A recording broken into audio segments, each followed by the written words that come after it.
রূপসা নদীর তীরে আমনগড় নামে একটি ছোট্ট গ্রাম ছিল। আমননগর গ্রামে প্রচুর আম জন্মাতো, তাই গ্রামের নাম আমননগর রাখা হয়েছিল। আমননগর গ্রামে এক বৃদ্ধা বুড়ি থাকতো। তিনকুলে তার আপন বলতে কেউ ছিল না, কিন্তু গ্রামের সকলেই আরতিকে খুব সম্মান করত। আর গ্রামের সকলের শ্রদ্ধা সম্মানে বুড়ি বেশ ভালোই দিন কাটাচ্ছিল। দিম্মা, ও দিম্মা, বাড়ি আছো গো? ও দিম্মা।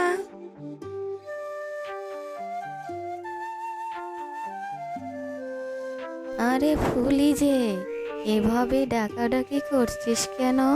দিদি ভাই, তোর হাতে এগুলো কি? তোমার জন্য মা পাকা পাকা আম পাঠিয়েছে গো। তুমি আম খেতে তো পছন্দ করো, জানো এবার গ্রামের কারো গাছে আম নেই। মা কাল আম কিনে এনেছে, তাই তোমার জন্য কিছু আম পাঠিয়েছে। সে তুই একদম ঠিক কথা বলেছিস দিদি ভাই, সে তো আমি আম খেতে খুব পছন্দ করি। আর শোন দিদি ভাই, তোকে একটা কথা বলি, আমি আম খেতে খুব পছন্দ করতাম বলে তোর ঠাকুরদা তো আমায় আম বুড়ি বলেই ডাকতো। আজ মানুষটা বেঁচে নেই ঠিকই, কিন্তু আম দেখলেই তোর ঠাকুরদার কথা মনে পড়ে। কষ্ট পেও না ঠাম্মি, ঠাকুরদা নেই তো কি হয়েছে, আমরাই তোমাকে আমবুড়ি বলে ডাকবো। আর এই নাও এই ব্যাগটা, আর আমগুলো নিয়ে আমাকে ব্যাগটা দাও, আমাকে বাড়ি যেতে হবে আমবুড়ি।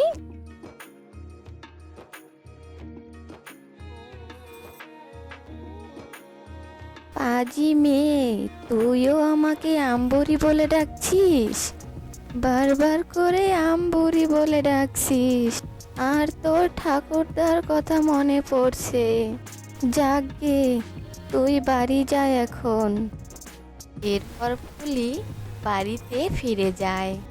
এই আমের সিজন তো এসেই গেল, আমও পাকতে শুরু করেছে, কিন্তু এখনো তো একদিনও আম চুরি করে খাওয়া হলো না। কিন্তু ফুলির মুখে শুনলাম গ্রামের কারো গাছেই নাকি আম নেই। তাহলে আমি আম কার গাছ থেকে চুরি করব? আর আম চুরি করে না খেলে আমার তো শান্তি হয় না। এই কথা বলে আরতি চুপচাপ ভাবতে থাকে। পেয়েছি বুদ্ধি, আজই আমি গ্রামে আম খুঁজতে বেরোবো, দেখি কারো গাছে আম পাওয়া যায় কি না। এই বলে আরতি বুড়ি গ্রামে আম খুঁজতে বেরো হয়। আর অনেক খোঁজাখুঁজির পর আরতি মোড়লের আমের বাগানের সামনে গিয়ে দাঁড়ায়। সেখানে গিয়ে আরতি মোড়ল আর পেয়াদার কথা শুনতে পায়। আম বাগানের সামনে এলে মনটা যেন জুড়িয়ে যায়। আমার বাগানে কত আম ধরেছে, আর শুনলাম আমার বাগান ছাড়া আর গ্রামের কারো গাছে একটা আমও ধরেনি। হ্যাঁ কর্তামশাই, আপনি একদম ঠিক শুনেছেন, এই গ্রামে একমাত্র আপনার গাছেই আম ধরেছে। কর্তা, আপনার ওপর আল্লাহর অনেক দয়া আছে। আর আপনাকে একটা বুদ্ধি দেই, এই আমগুলো যদি আপনি একটু যত্ন করে রাখতে পারেন, আর এই আমগুলো বাজারে গিয়ে বিক্রি করলে অনেক টাকা পাবেন। তুই একদম ঠিক কথা বলেছিস, তবে আমগুলো যত্নে রাখাটাই অনেক মুশকিল। এবার তো গ্রামের কারো গাছেই আম নেই। নিশ্চয়ই গ্রামের লোকেরা আমার আমের ওপর কুনজর দিতে পারে, তাই আমি ভাবছি এবার আম বাগানের পাহারাদার রাখবো। আর আমি ভেবেছি তোকেই পাহারাদার হিসেবে রাখবো। সে আপনার ইচ্ছে কর্তা, আপনি যা হুকুম করবেন তাই করব। আর আজ রাত থেকেই আমি বাগান পাহারা দেওয়া শুরু করব। এইসব কথা বলে মোড়ল আর পেয়াদা ওখান থেকে চলে যায়। আর আরতি সেখানে দাঁড়িয়ে থেকে ভাবতে থাকে, এই মোড়ল তো দেখছি খুব বদ স্বভাবের লোক, গ্রামের কারো গাছে একটা আমও ধরেনি। কোথায় মোড়ল গ্রামের সবাইকে আম বিলিয়ে দিবে তা নয়, আম বাগানের পাহারাদার রাখছে। তবে যতই আম বাগানে পাহারাদার পাহারা দে, আমি তো আম চুরি করবই, আর মোড়লকেও শিক্ষা দেব। মোড়ল তো জানে না আমি ছোটবেলা থেকে আম চুরি করে খাই, আর এই কাজে তো আমি খুবই পারদর্শী। এই কথা বলেই আরতি সেখান থেকে চলে যায় আর রাত হওয়ার অপেক্ষা করতে থাকে। আর যখনই রাত নামে আরতি তখন মোড়লের আমবাগানে চলে যায়। সেখানে গিয়ে সত্যি দেখতে পায় মোড়লের পেয়াদা ঠিকই আমবাগান পাহারা দিচ্ছে।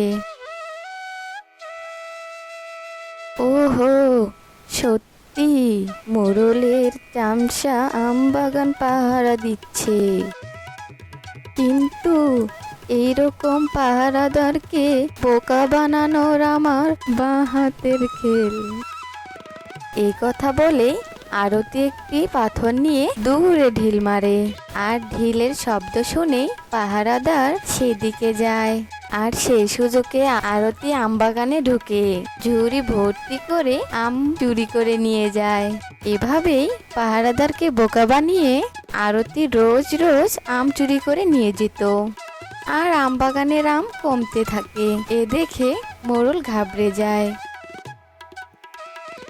কি হচ্ছে এসব? আমার বাগানের আম দিন দিন কমে যাচ্ছে কেন? কে আমার বাগানের আম চুরি করছে? এই পাহারাদারকে রেখে তো কোনো কাজই হচ্ছে না। মোড়লের কথা শেষ হতে না হতেই সেখানে আরতি আসে। কাজ হবে কি করে? সর্ষের মধ্যেই যে ভূত। তুমি কি বলছো বুড়িমা? আমি তো কিছুই বুঝতে পারছি না। বুঝলে না তো বাবা, তোমার বাগানের আম তো তোমার পাহারাদারই চুরি করে। তাই তো তুমি আমচোরকে ধরতে পারো না। তাই বলি কি, তুমি এই পাহারাদারকে বদলে অন্য পাহারাদার রাখো। তুমি একদম ঠিক কথা বলেছ বুড়িমা। আজ রাত্রে যে করেই হোক আমি আমচোরকে ধরবই। এই কথা বলেই মোড়ল সেখান থেকে চলে যায়। আর সেখানে আরতি দাঁড়িয়ে মুক্তিতে হাসতে থাকে। বোকা মোড়ল, আগের পাহারাদার তো আমার ঢেল ছুঁড়ে আম চুরের রহস্য তো ধরে ফেলেছিল। তাই তো কৌশলে এই পাহারাদারকে বদলানোর ফন্দিটা করলাম। যাই হোক, আর তো মাত্র একটা গাছে আম আছে। আজ এই গাছের আম চুরি করলেই তো শেষ। এরপর আরতি সেখান থেকে চলে যায়। এইদিকে মোড়ল একটি বুদ্ধি করে। মোড়ল অবশিষ্ট আম গাছে সব আমে ও আমের ডালে আঠা লাগিয়ে রেখে দেয়। আর আরতি রাতে আম চুরি করতে এসে নতুন পাহারাদারকে বোকা বানিয়ে আম চুরি করার জন্য বাগানে ঢুকে। আর যেই না আরতি ডাল ধরে আম পাড়তে যায়, অমনি আরতির হাত ডালের সাথে আটকে যায়। আরতি ডাল থেকে হাত ছাড়িয়ে নিতে গেলেই ডালটা নড়ে ওঠে। আর সেই শব্দে পাহারাদার ওইখানে আসে আর আরতিকে দেখে চিৎকার করে মোড়লকে ডাকতে শুরু করে দেয়। পাহারাদারের চিৎকার শুনে মোড়ল সেখানে যায়। এ কি বুড়িমা, তুমি তাহলে এতদিন আমার বাগানের আম চুরি করছিলে? ছি বুড়িমা, এত বাজে কাজ তুমি করতে পারলে? তোমার লজ্জা করলো না? লজ্জা? লজ্জা আমার করবে কেন? লজ্জা তো তোমার হওয়া উচিত। গ্রামের কারো গাছে একটা আমও নেই, অথচ তুমি গ্রামের কাউকে আম না দিয়ে আম বাজারে বিক্রি করার পরিকল্পনা করছিলে। ইয়ে মানে বুড়িমা, আমার ভুল হয়ে গেছে। আমি আর কখনো এরকম কাজ করব না। আমি এখন থেকে গ্রামবাসীদের কথাও সব সময় ভাববো। সে তুমি যতই শুধরে যাও বাপু, আমি কিন্তু শুধরাবো না। আমি যখন আম চুরি করতে এসেছি, দুটো হলেও আমি আম চুরি করে নিয়ে যাব। আম চুরি করে খেতে যে আমার ভীষণ ভালো লাগে। সে তুমি একদম ঠিক কথা বলেছ বুড়িমা, চুরি করা আমের স্বাদই আলাদা। তবে আজ থেকে আমি তোমাকে বুড়িমা বলে ডাকবো না, বাচ্চাদের মতো আমিও তোমাকে আম বুড়ি বলেই ডাকবো। আর বুড়ি আম দুটো নিয়ে বাড়ি ফিরে যায়।